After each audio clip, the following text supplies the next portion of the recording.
And now I have a question about your emails. Your Republican opponents say that those emails have endangered our national security. When you were Secretary of State, you wrote 104 emails in your private server that the government now says contain classified information, according to the Washington Post analysis.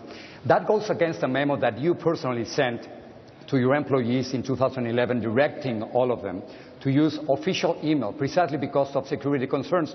So it seems that you issued one set of rules for yourself and a different set of rules for the rest of the State Department.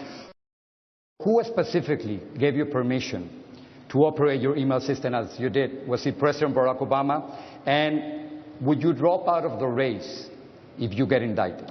Well, Jorge, there's a lot of questions in there, and I'm going to give the same answer I've been giving for many months.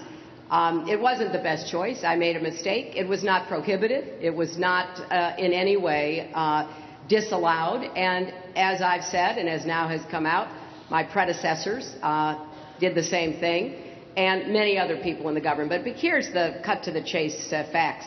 I did not send or receive any emails marked classified at the time.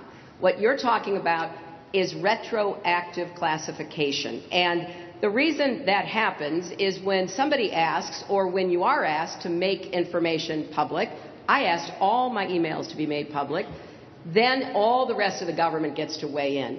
And some other parts of the government, we're not exactly sure who, has concluded that some of the emails should be now retroactively classified. They've just said the same thing to former Secretary Colin Powell. They have said, we're going to retroactively classify emails you sent personally. Now, I think he was right when he said this is an absurdity.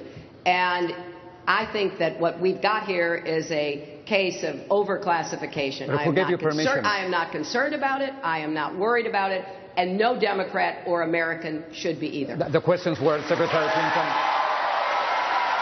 the questions were, who gave you permission to operate? Was it President Obama? There was no permission to be asked. It had been done by my predecessors. It was permitted. I didn't have to ask anyone. If you get indicted, would you drop out? Oh, for goodness. And it's not going to happen. I'm not even answering that question.